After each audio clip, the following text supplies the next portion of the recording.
으악! 살려주시오. 저는 정말 훔치지 않았습니다. 늙은 농부 김첨지가 관아 마당에서 매를 맞으며 울부짖고 있었습니다. 현감은 그를 내려다보며 차갑게 말했습니다. 내 놈이 내 곡간을 훔쳤다는 증거가 확실하다. 당장 곡식을 내놓지 못할까? 나리, 제가 어찌 그 많은 곡식을 훔칠 수 있단 말입니까? 저는 평생 남의 것에 손 하나 대본 적 없는 사람입니다. 하지만 현감은 듣지 않았습니다. 전날 밤 현감의 곡간에서 엄청난 양의 진상미가 감쪽같이 사라졌습니다. 그리고 김첨지만이 그날 밤 곡간 근처를 지나갔다는 것이었지요. 과연 늙은 농부가 정말 곡간을 털었을까요? 아니면 진짜 범인은 따로 있는 걸까요? 이 억울한 사건의 진실을 밝히기 위해 기생매항과 정연이 나섰습니다. 그들이 밝혀낸 충격적인 진실은 무엇이었을까요? 여러분의 구독과 좋아요는 이야기를 만드는 큰 힘이 됩니다. 자, 그럼 이제부터 이야기를 풀어가 보겠습니다. 어둠이 막 내린 부용각, 등불이 희미하게 기방의 입구를 밝히고 있었습니다. 그 불빛 아래로 그림자 하나가 쭈뼛거리며 다가왔습니다. 낡은 베옷은 곳곳이 해져 있었고 몇 날 밤을 새운 듯 눈가는 푹 꺼져 있었습니다. 다름 아닌 김첨지였습니다. 평생 땅만 파고 살았던 그의 발길이 기방 문턱을 넘는 것은 죽는 일보다 더 어색하고 힘든 일이었습니다. 그의 손에는 술 한 병조차 들려있지 않았습니다. 술과 주색 잡기는 그가 상상하지도 못했던 것들이었습니다. 김첨지는 그저 세상의 모든 억울함을 짊어진 듯한 무거운 발걸음으로 부용각 안으로 들어섰습니다. 기방 안은 이미 흥취에 젖은 양반들의 웃음소리와 기생들의 노랫가락으로 시끌벅적했습니다. 그 소란 속에서 김첨지는 더욱 왜소하고 초라해 보였습니다. 그의 눈길이 불안하게 흔들리던 그때 고운 목소리가 조용히 그의 귀를 파고들었습니다. 어서 오세요. 손님 이리 앉으시지요. 매항이었습니다. 그녀는 여느 손님에게 그러하듯 단정하고도 여유로운 미소로 그를 맞았습니다. 한낮의 햇살처럼 따뜻하고 편안한 매항의 눈빛에 김첨지는 저도 모르게 홀린 듯 자리로 이끌렸습니다. 그는 매항에게서 술 한 잔이 아니라 억울함을 털어놓을 작은 위로라도 얻고 싶은 마음이었으리라. 매항은 그런 김첨지의 절박한 속마음을 읽기라도 한 듯 그에게 따뜻한 차 한 잔을 내어주며 부드럽게 말을 이었습니다. 잘 뵙지 못하던 분이 오셨군요. 이런 곳을 드나드는 분은 아니신 듯한데 무슨 일로 이 밤에 이런 곳에 발걸음을 하셨습니까? 고된 일이라도 겪으신 듯합니다만. 김첨지의 눈가에 주름이 더욱 깊어졌습니다. 그는 더듬더듬 마른 침을 삼켰습니다. 김첨지는 매항이 내민 따뜻한 차를 받아들고도 한참을 멍하니 앉아 있었습니다. 난생 처음 발을 디딘 화려한 기방의 분위기도 살며시 건네진 매항의 다정한 눈빛도 모두가 현실 같지 않았습니다. 그는 꿈속을 헤매는 사람처럼 굳은 입술을 겨우 달싹였습니다. 매항은 그를 재촉하지 않고 조용히 기다렸습니다. 술에 취한 양반들의 웃음소리도 간드러진 가야금 소리도 김첨지의 마른 기침. 소리 아래서는 한없이 멀어지는 듯 했습니다. 잠시 후 매항이 다시 한번 부드럽게 말을 건넸습니다. 말씀하시기 어려우시면 이 차라도 한 잔 마시고 마음을 진정하세요, 손님. 부용각은 언제나 지친 이들을 품어주는 곳이니 편히 말씀하셔도 괜찮습니다. 그제야 김첨지의 굳게 닫혔던 마음의 문이 조금씩 열리는 듯 했습니다. 그는 두 손으로 찻잔을 움켜쥐고 한숨을 길게 내쉬었습니다. 그 한숨에는 그동안 쌓였던 서름과 억울함이 모두 담겨 있는 듯 했습니다. 매양 아씨. 저는 마을 어귀에 사는 김첨지라고 합니다. 제가 평생 바라던 소원은 별것 없었습니다. 이 나라 조선 땅에 태어나 어진 임금님 아래 살며 그저 소작농으로 땅이나 붙이다 죽는 것이 소원이었는데 이젠 그마저도 제 뜻대로 되지 않으니 이 억울함을 어디에 하소연해야 할지. 김첨지의 목소리가 파르르 떨렸습니다. 술도 마시지 않았건만 그의 얼굴은 벌겋게 상기되어 있었습니다. 그의 눈빛은 억울함과 분노로 이글거렸고 매양의 얼굴을 똑바로 보지 못하고 허공을 헤매었습니다. 아시 믿기 힘든 이야기라 생각하시겠지만 현감 나리가 제게 억울한 누명을 씌워 제 땅을 빼앗으려 하고 있습니다. 그의 목소리가 끝내 울먹임으로 바뀌었습니다. 매향은 여전히 고요한 미소를 띠고 그의 말을 잠자코 들었습니다. 그녀의 표정에는 어떠한 판단이나 비난도 담겨 있지 않았습니다. 그저 깊은 공감과 연민만이 깃들어 있을 뿐이었습니다. 어찌 기생에게 아시라 부르십니까? 저는 매양이라 하옵니다. 김첨지 어르신 편히 말씀하세요.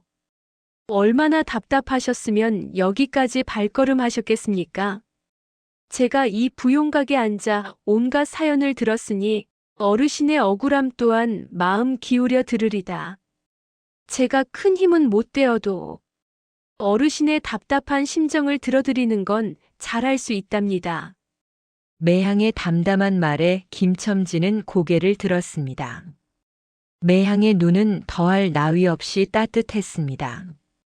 김첨지는 다시 침을 꿀꺽 삼키더니 주먹으로 테이블을 한 번 쿵 내려치며 울분을 토했습니다.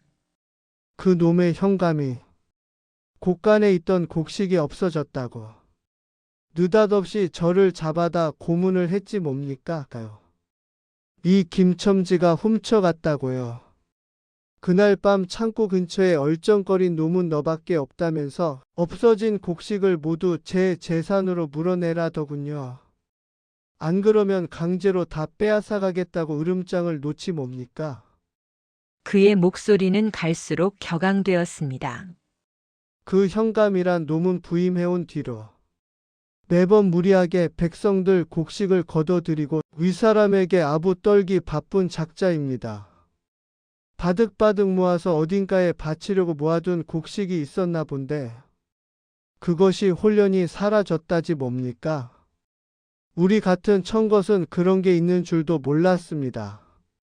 관아에서 그 많은 병졸들이 지키고 있는데 곡간이 텅 비다니 이건 귀신이 곡할 노릇 아닙니까? 그 많은 곡식이 도대체 어디로 간 거란 말입니까? 김첨지는 억울함에 목이 메어 더 이상 말을 잇지 못했습니다. 눈에서는 기어이 뜨거운 눈물이 흘러내렸습니다. 김첨지의 목소리가 끊기고 기방 안에는 다시 시끄러운 풍악. 소리와 사람들의 떠들썩한 웃음소리가 김첨지의 울분을 삼키는 듯 들이쳤습니다. 김첨지는 주먹으로 거칠게 눈가를 훔치며 고개를 떨구었습니다.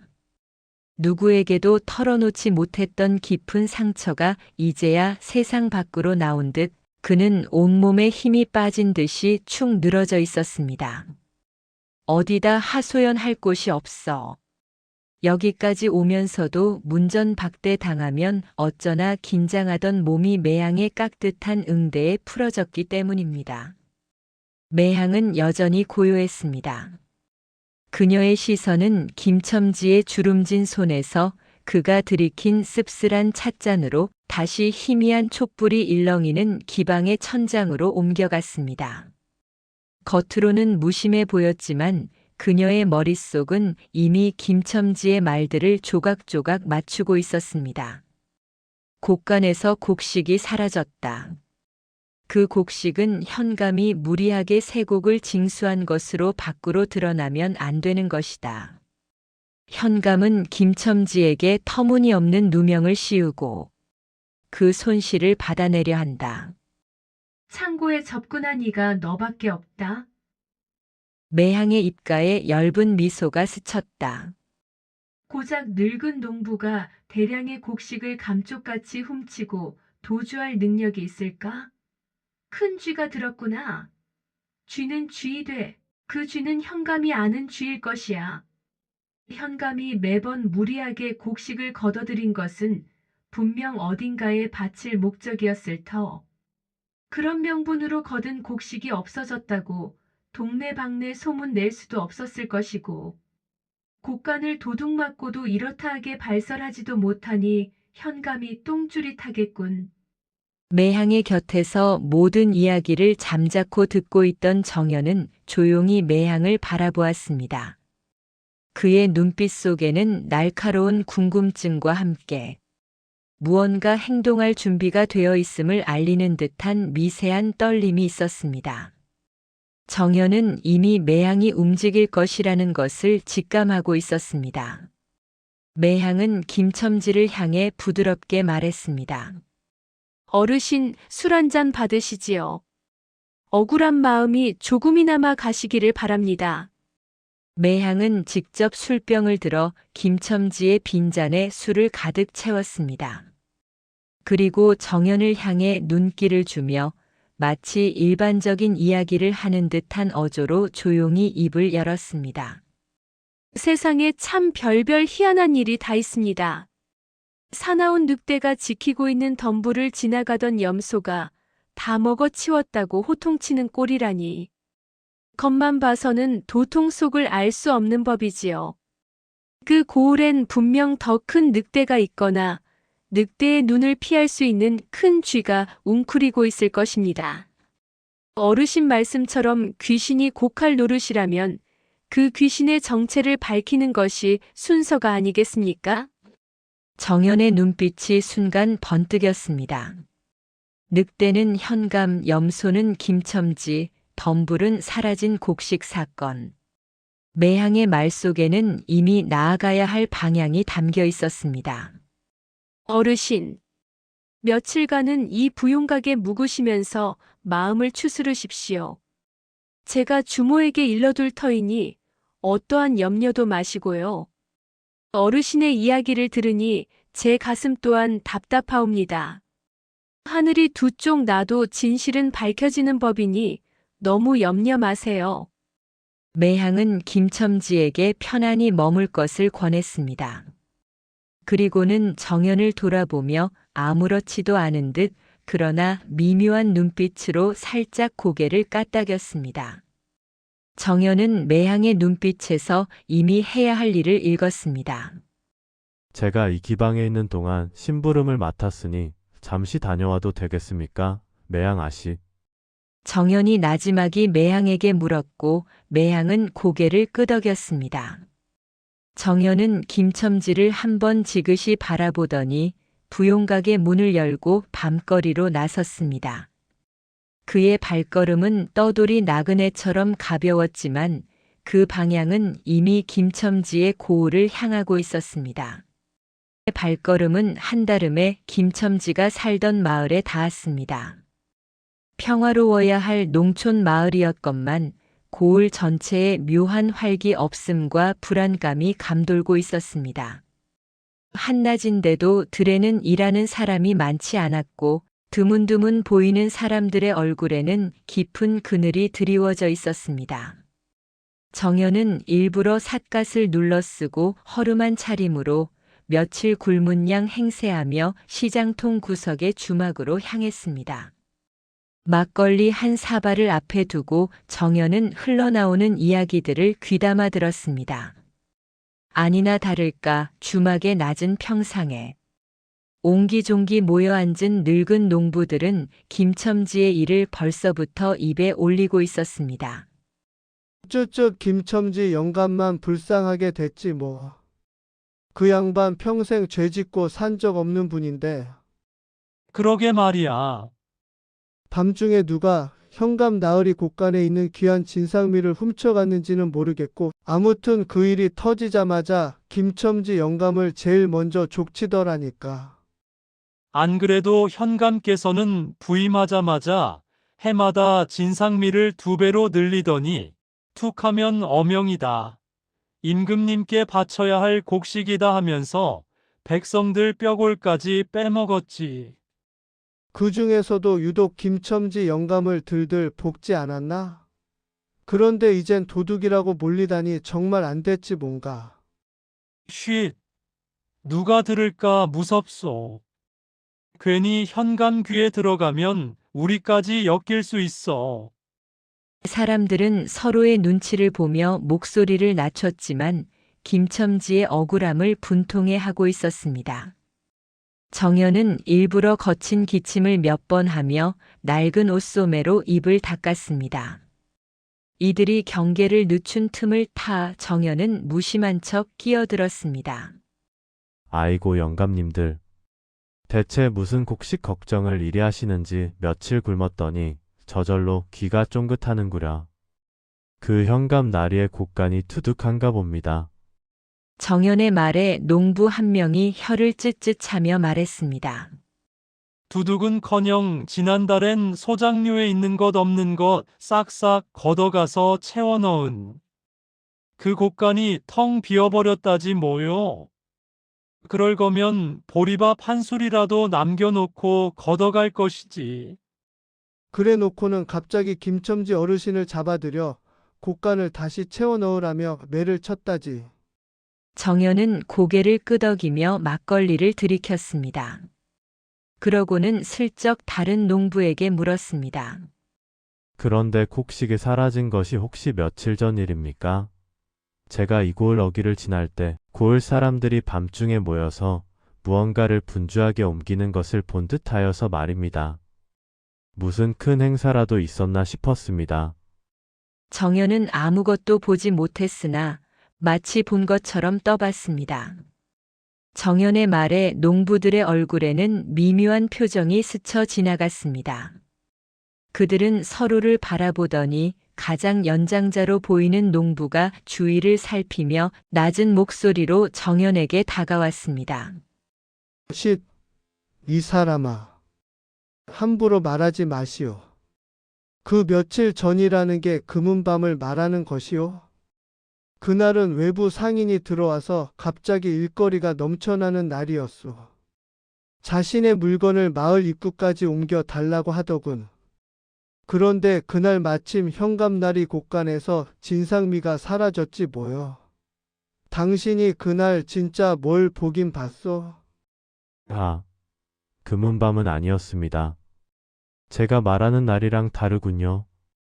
정연은 주막에서 더 이상 묻지 않았습니다. 백성들은 현감의 서슬 퍼런 위세에 감히 진실을 말하지 못할 터 오히려 섣불리 캐물었다가는 그의 정체가 먼저 드러날 위험이 있었습니다. 정보는 들었으니 이제 남은 것은 직접 두 눈으로 확인하는 일이었습니다. 정연은 막걸리 한 사발을 더 청해 마시며 그날 밤 곡식이 사라진 정황을 되짚었습니다. 곡식이 사라진 바로 그날 밤은 금은밤이다. 머릿속에 매양의 날카로운 목소리가 울렸습니다. 쥐는 쥐이되 그 쥐는 현감이 아는 쥐일 것. 달이 뜬 초저녁 정연은 현감의 곡간으로 발걸음을 옮겼습니다. 현감의 곡간은 고을 한편 높은 담벼락에 둘러싸여 있었습니다. 정연은 담장을 타고 고요히 곡간 안으로 침투했습니다. 주변에는 순찰하는 아전 한 명 보이지 않았습니다. 곡간의 문을 찬찬히 살펴본 정연의 눈빛이 날카로워졌습니다. 빗장과 자물쇠는 아무런 훼손 흔적이 없었습니다.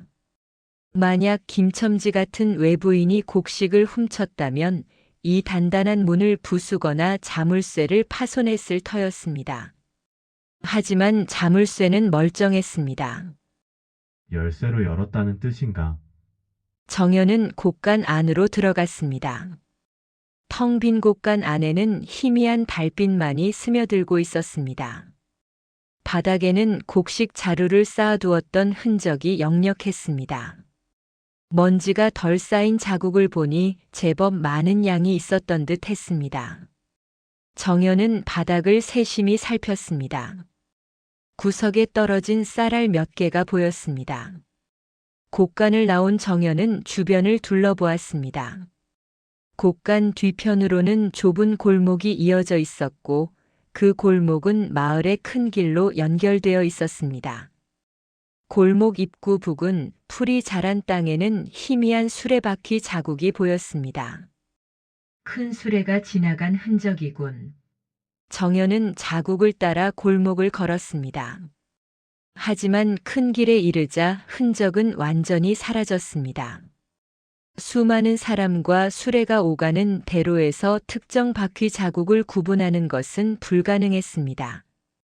정연은 잠시 생각에 잠겼습니다. 열쇠가 있는 내부인의 소행, 큰 수레를 동원할 수 있는 자, 그리고 대량의 곡식을 옮기고도 의심받지 않을 명분이 있었던 자. 그의 머릿속에 주막에서 들었던 농부의 말이 떠올랐다. 금은밤에 외부 상인이 들어와 마을 사람들을 고용해 짐을 옮겼다. 정연의 입가에 희미한 미소가 번졌습니다. 그림의 윤곽이 보이기 시작했습니다. 하지만 아직 확신할 수는 없었습니다. 곡식을 훔친 자의 입장에서 생각해보자. 대량의 곡식을 어디에 숨길 것인가? 현감이 무리하게 징수한 곡식, 그것이 사라졌다는 사실은 현감에게도 치명적인 약점이다. 그렇다면 범인은 이 사실을 알고 있고 현감이 함부로 소문낼 수 없다는 것도 알고 있는 자일 것이다. 또한 대량의 곡식을 한꺼번에 팔 수도 없다. 눈에 띄지 않게 조금씩 처분하려면 어딘가에 숨겨두었을 것이다. 정연은 곡간을 떠나 다시 주막으로 향했습니다. 이번에는 다른 질문을 던질 참이었습니다. 정연은 주막에서 다시 술을 청하며 사람들 사이에 자연스럽게 섞였습니다.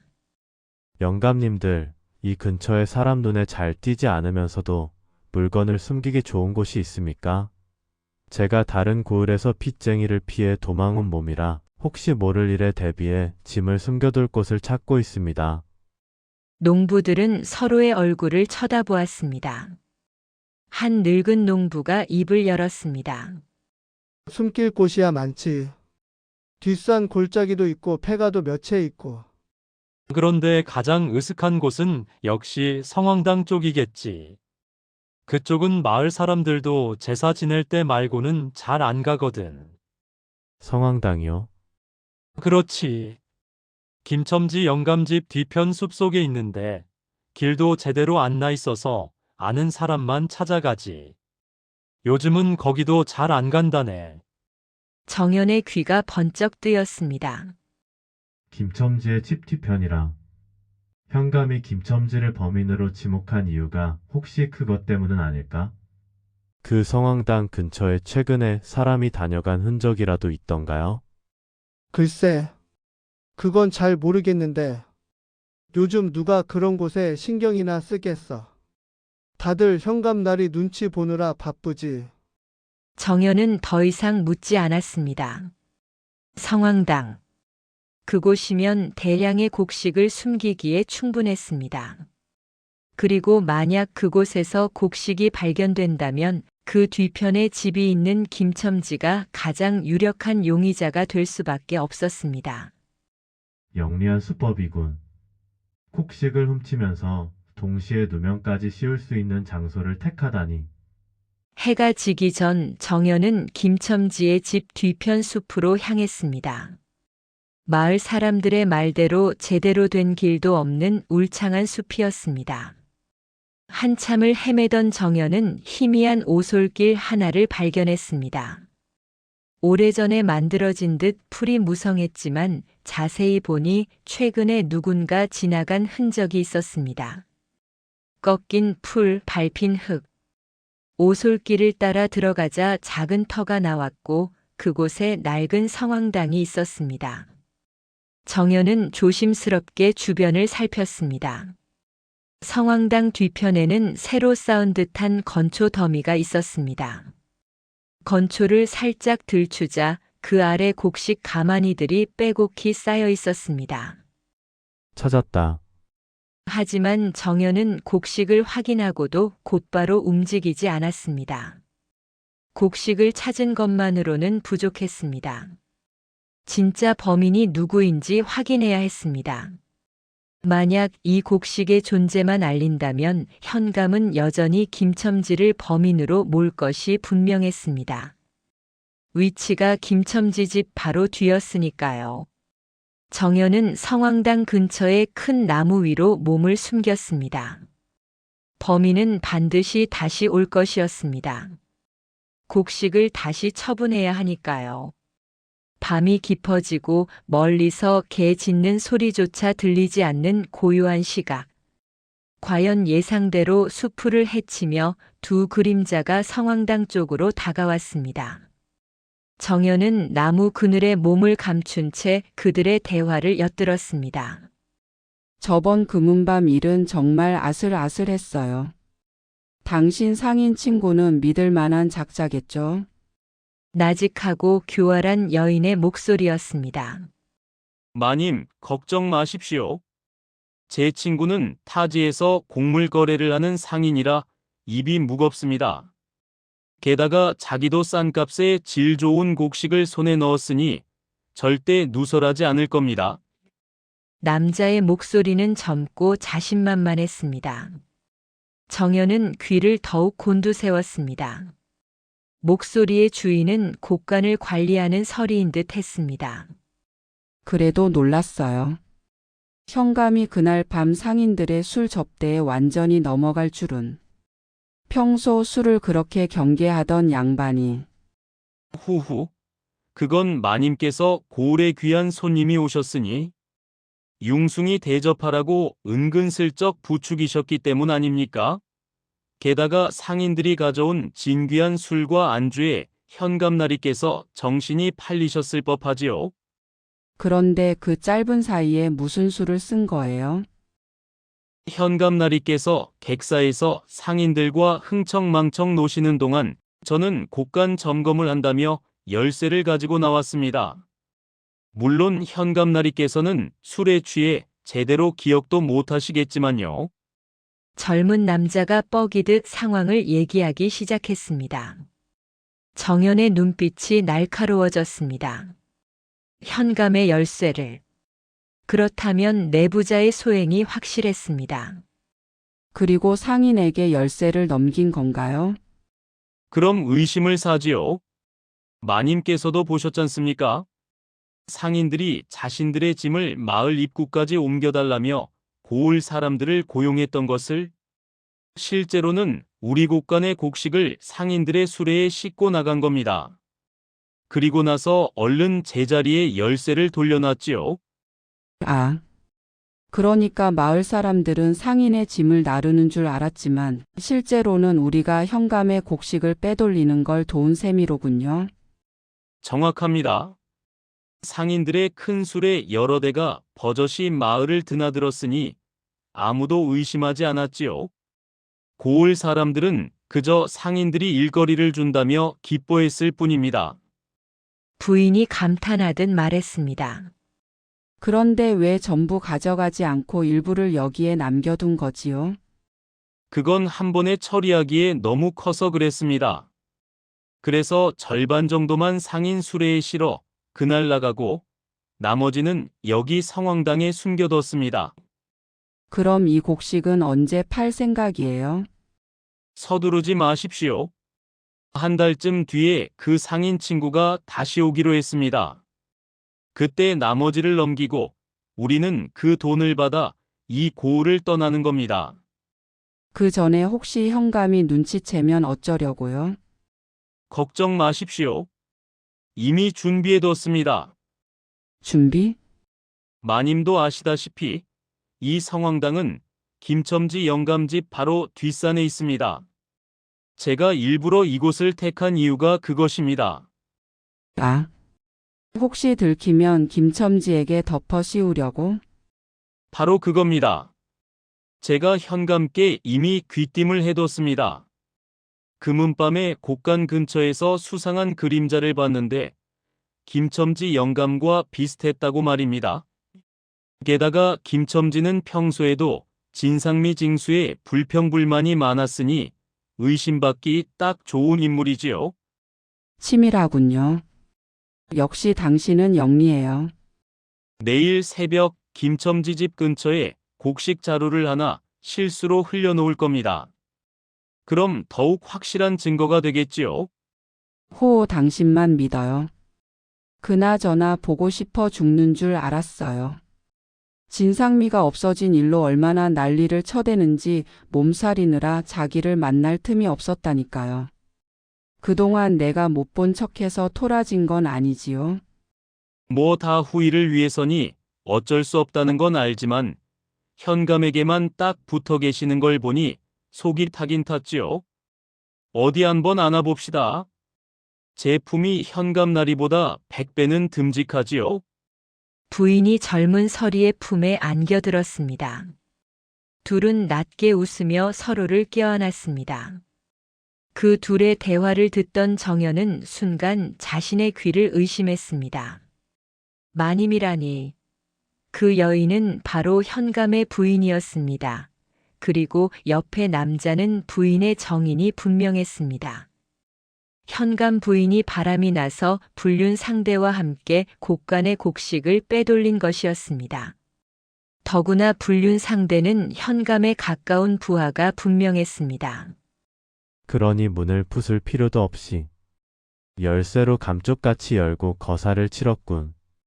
현감은 자신의 가장 가까운 사람에게 속아 넘어가고 있었던 것입니다. 그리고 억울한 김첨지에게 누명을 씌우며 이 모든 사건을 수습하려 했다니. 정연은 나뭇가지 위에서 이를 갈았습니다. 교묘하고도 악랄한 수법이었습니다. 외부 상인을 끌어들여 대규모로 곡식을 빼돌리고 혹시 모를 사태에 대비해 김첨지라는 희생양까지 준비해둔 것입니다. 쯧쯧 제 집안에서 뭐가 새고 있는지도 모르면서 남의 집에 돈을 대는 꼴이라니 안팎으로 줄줄 새고 있었군.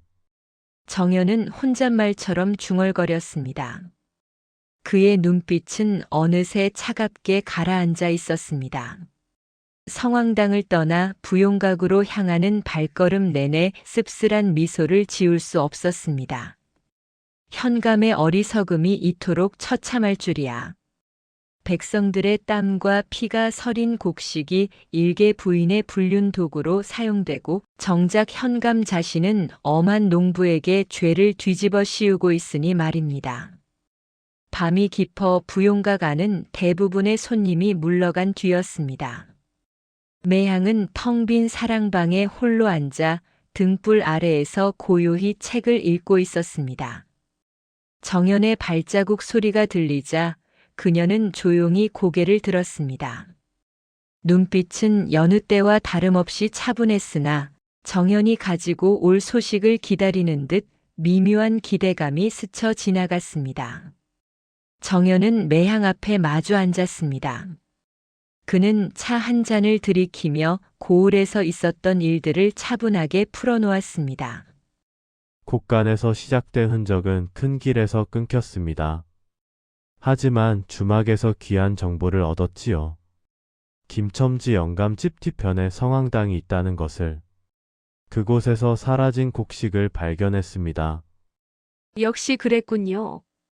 그리고 밤에 범인들이 나타났습니다. 현감 부인과 곡간을 관리하는 설이었습니다. 매향의 눈빛이 차갑게 가라앉았습니다. 그들의 대화를 엿들어 보니 범행 수법이 교묘했습니다. 금은밤에 타지 상인을 끌어들여 현감을 술로 무력화시키고 상인들이 자신들의 짐을 옮긴다는 명목으로 고을 사람들을 고용했습니다. 실제로는 곡간의 곡식을 상인 수레에 싣고 빼돌린 것이지요. 그래서 마을 사람들이 상인의 짐을 날랐다고 증언했던 것이로군요. 정확합니다. 곡식의 절반은 그날 밤 상인과 함께 사라졌고 나머지 절반은 성황당에 숨겨뒀습니다. 그리고 김첨지 영감집 근처에 일부러 곡식 자루를 흘려놓아 누명을 씌울 증거까지 만들어뒀더군요. 치밀한 덫을 놓았군요. 한 달 뒤 상인이 다시 와서 나머지 곡식을 사가면 둘은 그 돈을 들고 도주할 계획이었습니다. 정연의 말이 이어질수록 매향의 눈빛은 더욱 깊어졌습니다. 그녀의 얼굴에는 놀라움보다는 덤덤한 확신 같은 것이 스쳐 지나갔습니다. 이미 김첨지의 사연을 듣고 어느 정도 짐작하고 있었던 모양이었습니다. 과연 제 짐작과 크게 다르지 않군요. 현감의 쥐는 곳간 열쇠를 쥐고 있었고 귀신은 다름 아닌 현감 자신의 안방에 있었던 셈이네요. 매향의 목소리에는 씁쓸한 비웃음이 섞여 있었습니다. 정연은 잠시 생각에 잠긴 듯 했습니다. 이제 어떻게 해야 할까요, 아씨? 현감의 치부를 저희가 알리면 고을은 발칵 뒤집힐 것이고 김첨지 영감의 억울함은 풀리겠지만 자칫 저희도 위험에 빠질 수 있습니다. 매향은 가만히 촛불을 응시했습니다. 정연의 염려를 이해하는 듯 했습니다. 잠시 정적이 흘렀습니다. 그녀의 섬세한 손가락이 책상 위 놓인 붓을 부드럽게 쓰다듬었습니다. 이윽고 매향의 입가에 엷은 미소가 피어났습니다. 그것은 모두에게 해가 되지 않는 절묘한 한수를 찾아낸 사람만이 지을 수 있는 미소였습니다. 현감은 가장 가까운 쥐를 잡으려 하지 않고 엄한 염소에게 누명을 씌웠지요. 이 사건의 해결 또한 가장 가까운 곳에서 시작되어야 할 것입니다. 직접 현감에게 그 부인의 치부를 들추는 것보다는 현감으로 하여금 스스로 자신의 어리석음을 밝히게 하는 편이 좋을 듯 싶습니다. 하지만 아씨, 어떻게? 정연의 눈이 휘둥그레졌습니다. 매향은 등불을 가까이 당겨 종이와 붓을 꺼내 들었습니다. 먹물을 벼루에 갈아 붓에 묻히더니 한 글자 한 글자 조용히 써내려가기 시작했습니다. 그녀가 쓰는 글은 현감 부인과 그 정인에 대한 직설적인 고발이 아니었습니다. 대신 쥐 잡는 법에 대한 짧은 글 한 편이었습니다.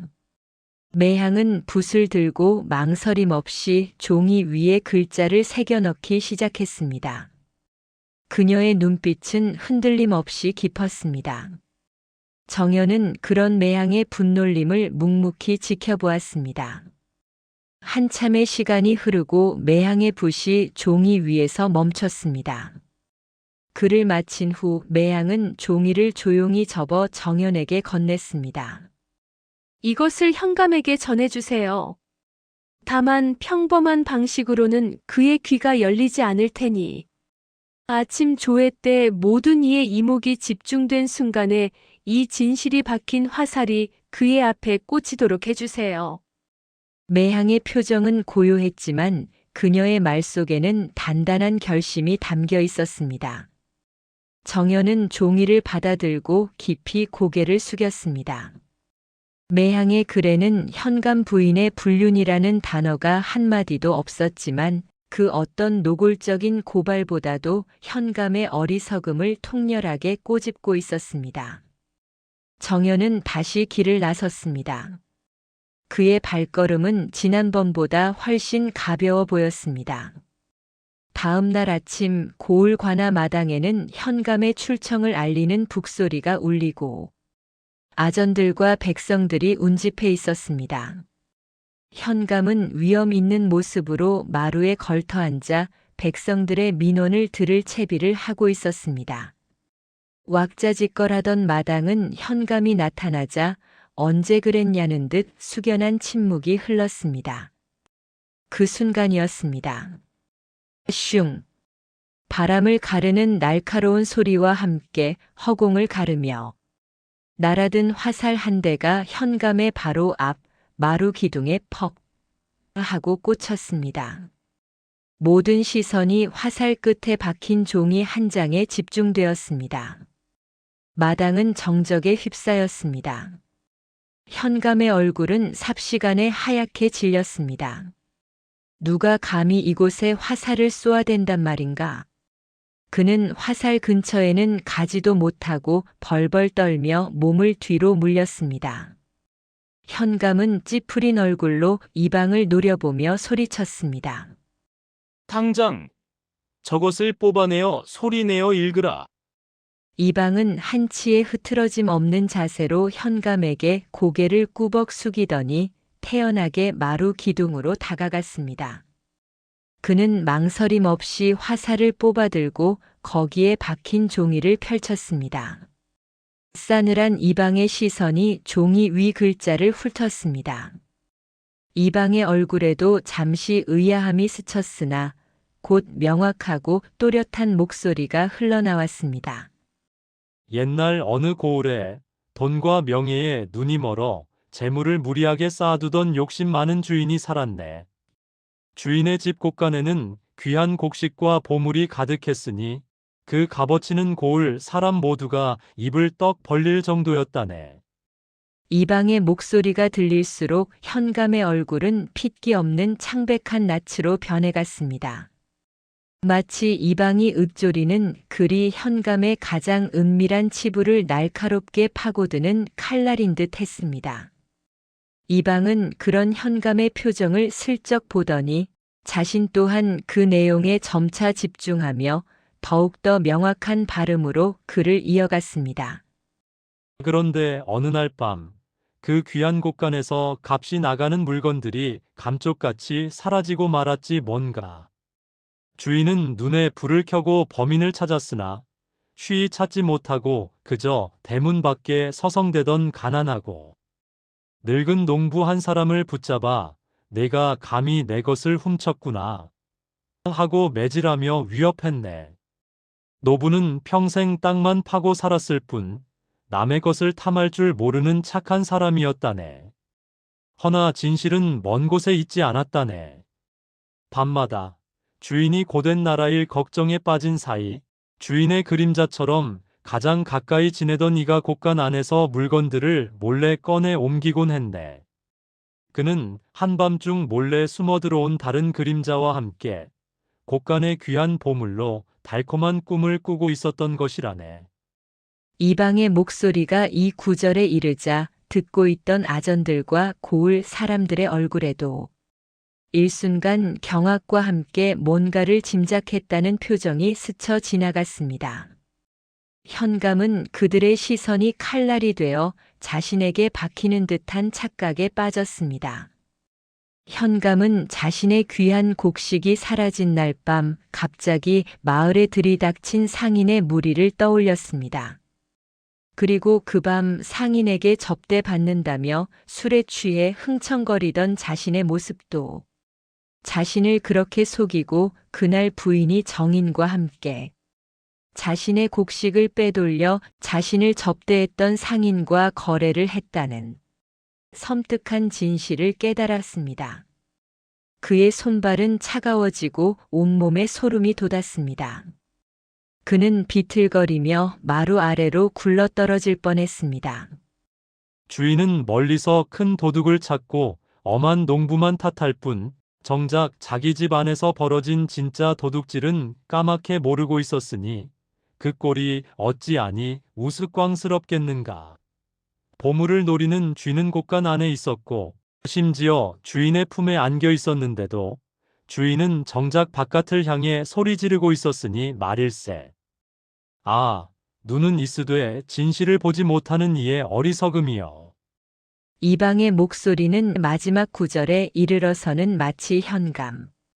자신의 귓가에 직접 속삭이는 듯 날카롭게 박혔습니다. 이방은 글을 마친 후 현감을 똑바로 응시하며 의미심장하고 냉소적인 미소를 지어 보였습니다.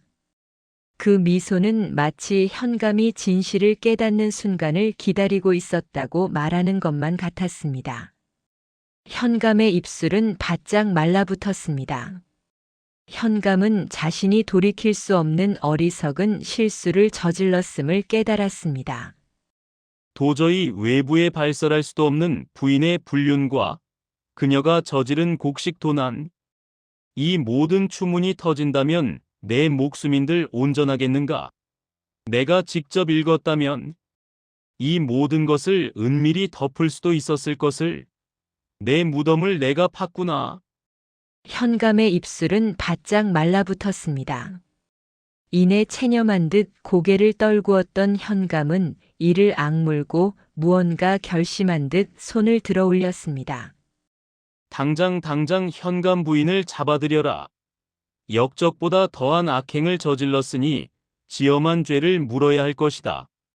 현감의 명령에 아전들이 우르르 현감 부인의 거처로 향했습니다. 얼마 지나지 않아 난데없이 들이닥친 아전들에게 현감 부인이 험악한 꼴로 붙들려 관아 마당으로 끌려 나왔습니다. 그녀는 자신의 팔을 잡은 아전들을 뿌리치려 발버둥치며 울부짖었습니다. 이 천하의 망할 놈들아. 감히 이 몸에 손을 대느냐.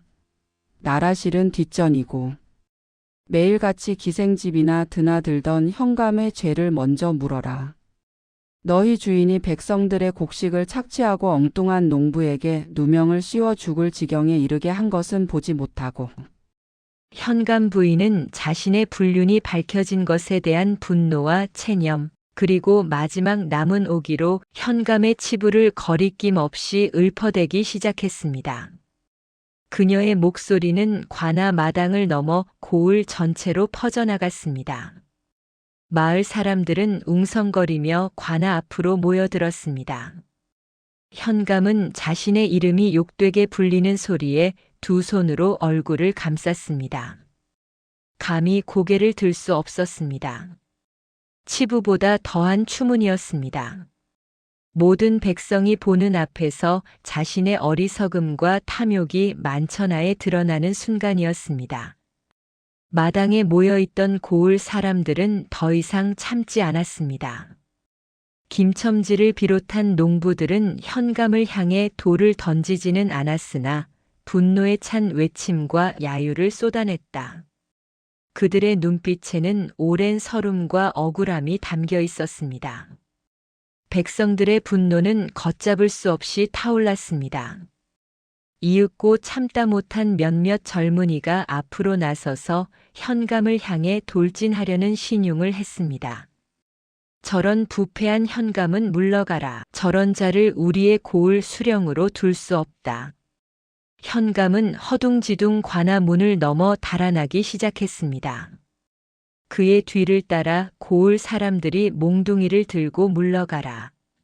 쫓아내라. 를 외치며 뒤를 쫓았습니다. 고을은 오랜만에 활기를 되찾은 듯 시끄럽고 분주했습니다. 며칠 후 현감은 파직되어 고을을 떠났고 김첨지는 모든 누명을 벗고 자신의 땅으로 돌아갈 수 있었습니다.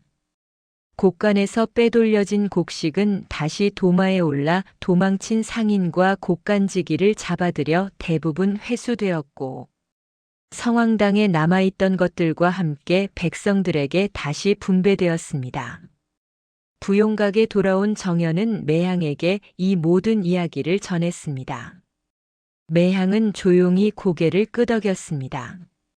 그녀의 손은 어느새 또 다른 빈 종이 위에 가 있었습니다. 이것으로 첫 번째 야담, 곡간을 훔친 쥐, 그리고 어리석은 현감의 진실이 매향의 야담집에 기록될 만하겠네요. 매향의 입가에는 엷은 미소가 번졌습니다. 정연 또한 그런 매향을 보며 만족스러운 미소를 지었습니다. 고을 사람들의 억울함을 풀어주고 불의를 바로잡는 과정에서 두 사람은 서로의 존재, 의미를 더욱 깊이 깨달아가는 듯 했습니다.